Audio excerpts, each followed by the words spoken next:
पूर्णिमा के पूरी रात खीर रहेगी। और इस बार 2 पूर्णिमा है, अर्थात रात से पूर्णिमा स्टार्ट होगी तो दूसरे दिन भी पूर्णिमा ही रहेगी।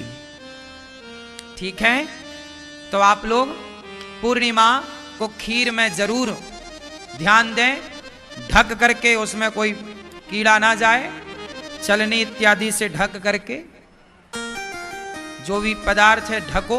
प्रकाश भी पड़ना चाहिए, कपड़ा मत ढक देना, कपड़ा ढक दोगे उसमें प्रकाश ही नहीं जाएगा। जालीदार कोई चीज ढको और उस दिन ज्यादा से ज्यादा कीर्तन करो। शरद पूर्णिमा के दिन पति पत्नी दोनों एक स्टील का लोटा लेकर, जय श्री कृष्ण, उसमें राधे राधे। आज की कथा या फिर एक गिलास या स्टील का गिलास, तांबे का नहीं, शरद पूर्णिमा को उसमें एक गिलास दूध भरो और दूध में थोड़ा हल्दी डाल लेना।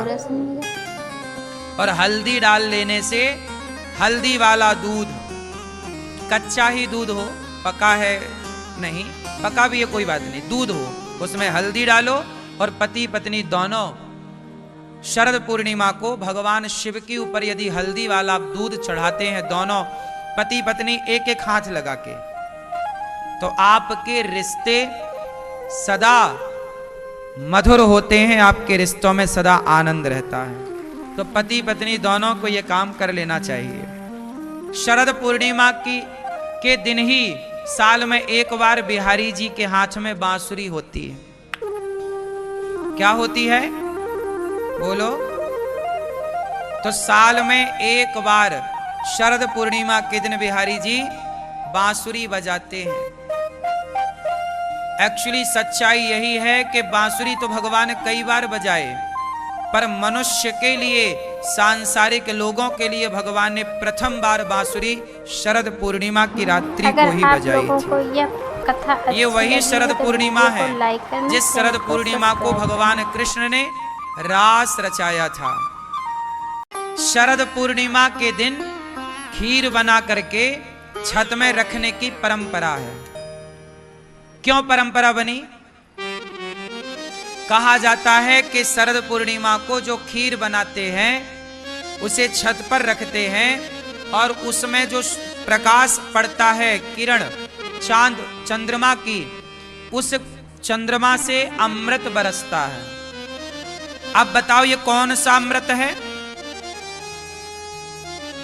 ये अमृत क्या है? एक सकारात्मकता, पॉजिटिविटी। कहा जाता है कि चंद्रमा औषधीय गुणों से परिपूर्ण होती है। इस संसार में जितनी भी औषधि है ये 2 चीजों से मिलकर बनती है। दिन को मिलता है इन्हें सूर्य का प्रकाश और रात को मिलता है इन्हें चंद्रमा का प्रकाश। तो ये दोनों प्रकाश से, ये कोई भी, चाहे तुलसी हो, कोई भी पत्ता पत्ती हो, सबने दोनों लिया प्रकाश, तो दोनों भर जाते हैं एनर्जी से। लाइक करना, चैनल को सब्सक्राइब। तो एनर्जी अधिक होती है पूर्णिमा के चांद में।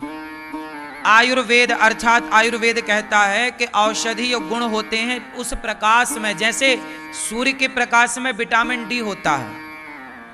सूर्य के प्रकाश में क्या होता है? Vitamin D. विटामिन डी क्या करता है?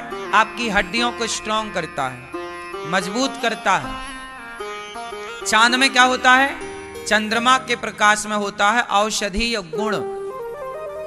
प्रकाश आपके बॉडी पे पड़ रहा है, मतलब एक प्रकार से आपका शरीर उस प्रकाश को ग्रहण कर रहा है और शरीर में बहुत सारे गुड सेल्स बन रहे हैं, अच्छी चीजें तैयार हो रही हैं।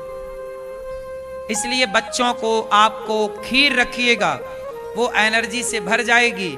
और जो आप शरद पूर्णिमा को खीर बना करके रखें, उसे पूरी रात रहने दें। सुबह 5 बजे से लेकर के 7 बजे तक, 7:15 बजे तक खाने का इस बार मुहूर्त है, तो आप उसे खा सकते हैं 7 बजे के पहले सुबह। हाँ या ना? जैसे हमारे यहाँ तिल के लड्डू बांटे जाते हैं मकर संक्रांति में, तो तिल देने की उस समय महिमा है। ऐसे इस शरद पूर्णिमा में आपको लड्डू बांटने की और एक बात और बताऊं, शरद पूर्णिमा के दिन एक काम और करना कि बेसन के लड्डू भी यदि आप चाहें तो हनुमान जी को भोग लगा सकते हैं। खोए के लड्डू का ही सही, मिठाई। आपके गली का कुत्ता है ना, उस कुत्ते को भी शरद पूर्णिमा के दिन आप जरा लड्डू, मिठाई, जो भी आप बढ़िया मीठा। और शरद पूर्णिमा के दिन भगवान श्री कृष्ण को स्नान करा के उनको सफेद कपड़े पहनाना।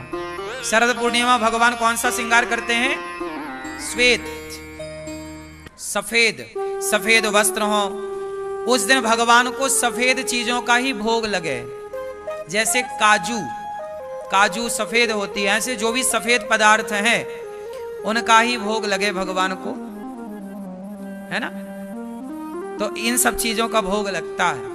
भगवान को बढ़िया स्नान कराओ, दूध, दही, घी, शक्कर, शहद से श्वेत वस्त्र पहनाओ। भगवान को तुलसी चढ़ाओ, 108 तुलसी तोड़ के रखो और श्रीमन्नारायण श्रीमन्नारायण श्रीमन्नारायण श्रीमन्नारायण, एक एक तुलसी कहो, एक एक तुलसी चढ़ाओ, एक बार श्रीमन्नारायण कहो। और आपकी कोई इच्छा है, जैसे आपका कोई काम नहीं बन रहा है, कोई मनोकामना पूरी नहीं हो रही है, तो आप एक कागज लेना, एक कागज में अपनी इच्छा लिखना, जो आपकी इच्छा है, जो आपको चाहिए वो कागज लेना, उसमें अपना लिखना जो भी आपको चाहिए। वैसे भक्ति निष्काम होती है, लेकिन फिर भी यदि किसी भक्ति की कामना है तो एक कागज लेना, उस पर लिखना, और वो कागज को मोड़ करके, गोपाल जी है ना आपके घर में, लड्डू गोपाल जी, गोपाल जी की आसन जहां है भगवान के चरणों में नीचे, आसन के नीचे वो कागज रख देना और कीर्तन करना रोज नियम से कम 10 मिनट सारे लोग बैठो, पति पत्नी बेटा बेटी, रोज कीर्तन करो। श्री कृष्ण गोविंद हरे मुरारी, हे नाथ नारायण वासुदेव। श्री कृष्ण गोविंद हरे मुरारी, हे नाथ नारायण वासुदेव। श्री कृष्ण गोविंद हरे मुरारी, हे नाथ नारायण वासुदेव। ऐसे कीर्तन करो, भगवान का स्मरण करो, नाम जप करो और कम से कम 10-15 मिनट कीर्तन करो। आप देखेंगे कि यदि रोज आप कीर्तन करते हैं, रोज आप कीर्तन करिए, रोज आप थोड़ा सा गुड़, चींटियों को डालिए, आटा डालिए, कुत्ते को थोड़ा लड्डू खिलाइए, गाय आसपास हो तो रोटी खिलाइए, उसे आटा घोल के पानी में थोड़ा बढ़िया उसका पेय पदार्थ दीजिए।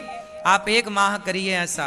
कोई दीन दुखी मिल जाए आपको रास्ते में, उसको रोटी दीजिए, उसको जो चाहिए थोड़ा मोड़ा सहयोग करिए। आप देखेंगे कि जो कागज में लिखकर आपने रखा है 1 माह के अंदर ही आपको लगने लग जाएगा कि अब वो पूरा होने में आया। राधे राधे भक्तों, आप सब लोग कैसे हो? आशा करती हूँ आप लोग कुशल मंगल से होंगे। भक्तों, श्री अनिरुद्धाचार्य जी की कथा में आप सभी का स्वागत है। महाराज जी ने इस कथा में बहुत ही विस्तार पूर्वक और अच्छे तरीके से पूरी बात बताई है, क्योंकि महाराज जी ने कहा है कि शरद पूर्णिमा को खीर क्यों रखी जाती है और खीर खाने के क्या फ़ायदे होते हैं। इस कथा में महाराज जी ने बहुत ही अच्छे तरीके से बताया है और विस्तार पूर्वक से समझाया है कब और कैसे रखी जाती है, इसका क्या रीज़न है और कब से यह प्रथा चली है, इसके खाने से क्या लाभ मिलता है और किस दिन खानी चाहिए, किस दिन यह शुभ मुहूर्त है। आप लोग इस कथा को पूरा सुने होंगे तो आप लोगों को समझ में आ ही गया होगा, क्योंकि महाराज जी सभी कथा में बहुत ही अच्छी बात बताते रहते हैं। इसलिए महाराज जी की कथाएं आप लोग ज़रूर सुना करिए, क्योंकि महाराज जी बहुत ही अच्छी बात बताते रहते हैं। अगर आप लोगों को महाराज जी की कथा अच्छी लगी हो तो वीडियो को लाइक करना, चैनल को सब्सक्राइब करना। हम मिलते हैं आपको अगली कथा और प्रश्नोत्तरी के साथ। तब तक के लिए राधे राधे भक्तों।